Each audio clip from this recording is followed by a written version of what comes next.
Pour cette capsule-là, on va voir, on va travailler avec les polygones à 5 côtés et plus.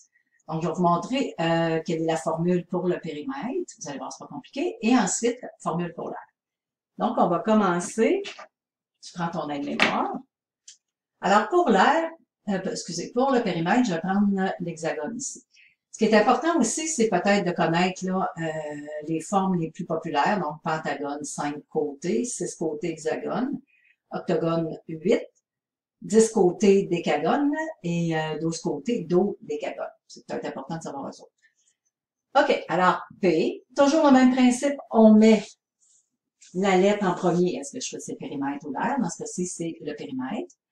Et c'est M fois C. N, c'est mon nombre de côtés. Ça, je pense que je ne vous l'avais pas fait écrire dans la mémoire, peut-être de l'ajouter. Et C, ben, c'est la mesure de mon côté. En premier, on met toujours notre formule, super important. Deuxième ligne, on remplace nos variables par les mesures.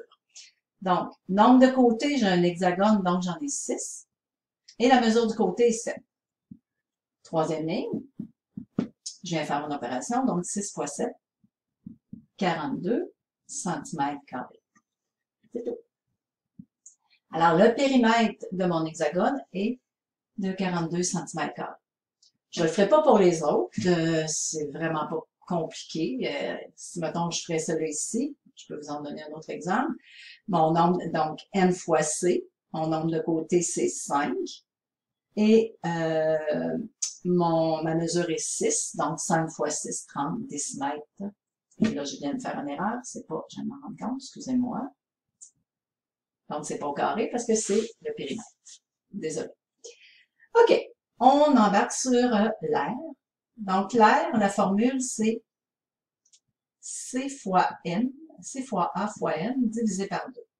Donc, CAN divisé par 2. Je répète souvent le CAN pour que tu t'en souviennes et souvent, c'est un moyen là, pour... c'est un petit mot qui est facile à apprendre. Donc, C pour le côté, A pour l'hypothèse et N pour le nombre de côtés, divisé en 2.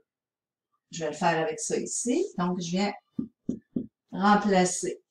G, c'est un octogone, donc j'ai 8 côtés, mais je vais commencer par le C. Ma mesure, c'est 6. Mon apothène, un apothène, c'est que ça part du centre, abaissé perpendiculairement à un des côtés. Donc, dans ce cas-ci, c'est 8,4 fois 8, parce que j'ai 8 côtés. Tout ça, je le divise en 2. Donc, je fais l'opération ici, et ça me donne 403, virgule 2, divisé en 2. Donc, l'aire de mon octogone est 201,6. J'ai des centimètres, donc centimètres carrés. Donc, vraiment important de mettre des points, parce que si je mets tout ça ensemble, ça ne marche pas. Et je vous l'aurais dit, vous savez, depuis qu'on fait de l'algèbre, le fois, on le met de moins en moins, à peu près plus. Alors, j'aimerais que tu mettes des points au lieu des multiplications. On va essayer le pentagone.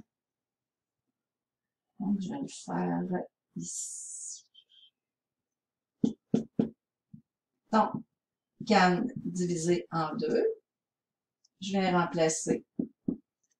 Mon côté mesure 6. Mon apothène mesure 3,25. Et c'est un pentagone, donc 5 côtés. Tout ça, je le divise en 2.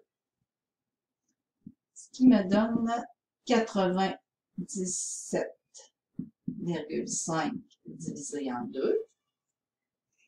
Et mon aire finale, donc une fois que j'ai fait cette opération-là, donc ça me donne 48,75 décimètres carrés. Donc, la nouvelle formule pour l'aire, on rajoute ça. C'est CAN. Tu peux mettre un point si tu veux. Donc, côté fois l'apothène fois mon nombre de côtés. Tout ça divisé en 2.